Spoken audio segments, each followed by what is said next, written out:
علیکم، ابرار رشید آپ کی خدمت میں حاضر ہے اور میری آپ سے ریکویسٹ ہے کہ اگر ابھی تک آپ نے اس چینل کو سبسکرائب نہیں کیا تو اسے سبسکرائب کر لیجئے، جو بیل آئیکن یا نوٹیفیکیشن بٹن ہے اس کو ضرور پریس کیجئے گا تاکہ میری ویڈیو کا نوٹیفیکیشن بر وقت آپ تک پہنچ سکے۔ عمران خان کی یعنی وزیر اعظم عمران خان کی گزشتہ روز کراچی کے گورنر ہاؤس میں اپنے پارٹی ورکروں کے ساتھ خطاب کرتے ہوئے جو تقریر جو سامنے آئی، جو الفاظ انہوں نے اپوزیشن جماعتوں کے سربراہوں یا رہنماؤں کے بارے میں استعمال کیے، یقیناً ان کی تائید و حمایت نہیں کی جا سکتی، بلکہ ایسے الفاظ کی مذمت ہی کی جانی چاہیے۔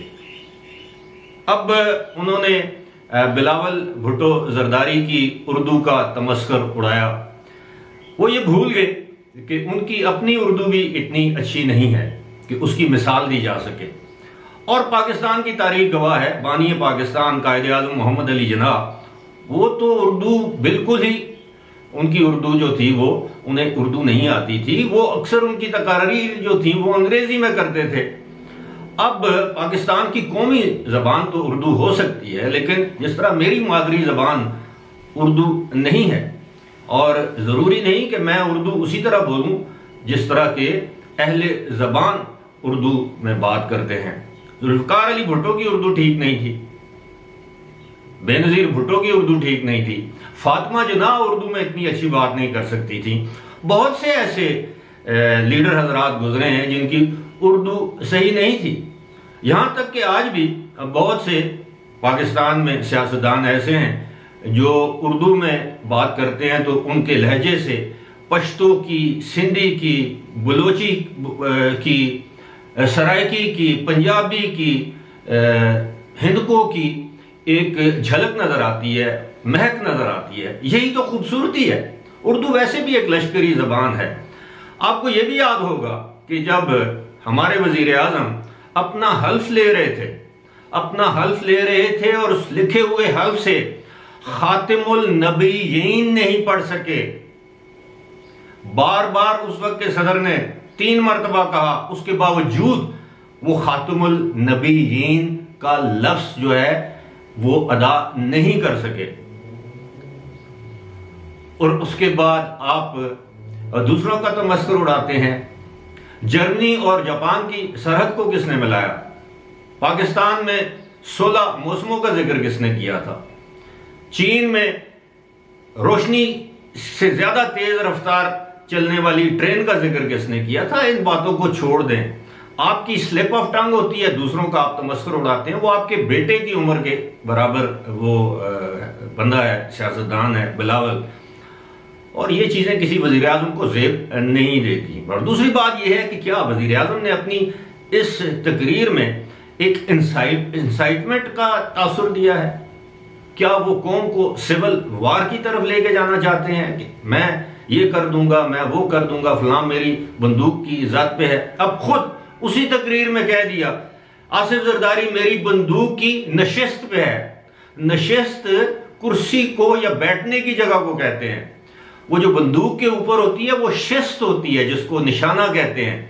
آپ کی اردو کا یہ عالم ہے اور دوسروں کی اردو کا آپ مذاق اڑا رہے ہیں، ایسا نہ کیجیے۔ اور دوسری بات یہ ہے، آپ نے جس شخص کو فضلو کہا، مسٹر ڈیزل کہا کہ اب میں تمہارے پیچھے بھی آؤں گا، خدا کا واسطہ ہے۔ آپ نے شہباز شریف کو بوٹ پالشیا کہہ دیا۔ آپ یہ سمجھ سکتے ہیں کہ آپ کی ممی، ڈیڈی، برگر فیملی کے جو بچے ہیں وہ ہارڈ کور پیپلز پارٹی کے جیالوں، ہارڈ کور نون لیگ کے متوالوں، اور ویری ویری ہارڈ کور سخت جان مولانا فضل الرحمان کے فالوورز کا سڑکوں پر مقابلہ کر سکتے ہیں؟ مولانا تو پہلے ہی کہہ دیا ہے کہ ہمارے فالوورز گھر میں اپنی لاٹھیوں کو تیل لگا کر تیار بیٹھے ہیں۔ تو آپ ملک کو کس طرف لے کر جا رہے ہیں؟ میں دعوے سے کہتا ہوں سارے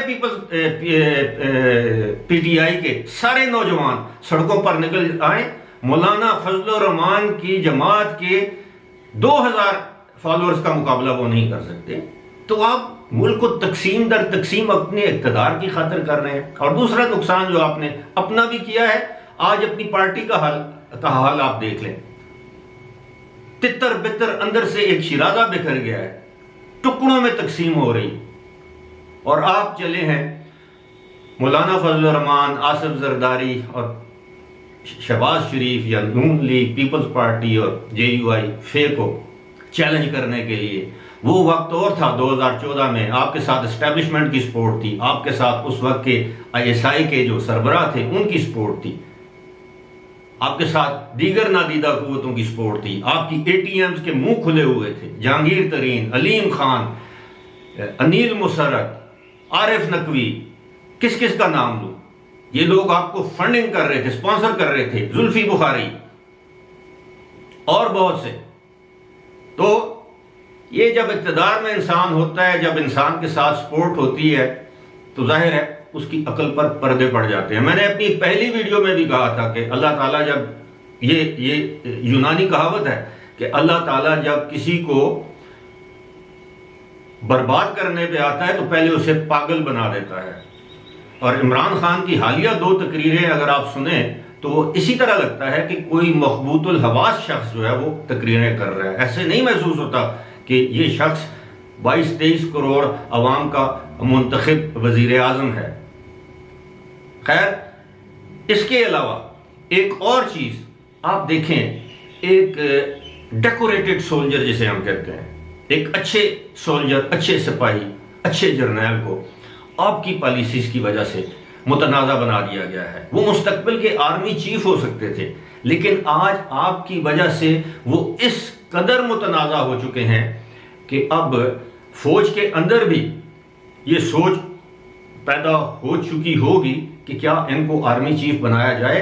اگر وہ آرمی چیف بنیں گے تو ملک میں تقسیم نہیں آئے گی، اداروں کے خلاف لوگوں کے دلوں میں پہلے ہی جو ناپسندیدگی ہے کہیں وہ نفرت میں تو تبدیل نہیں ہو جائے گی.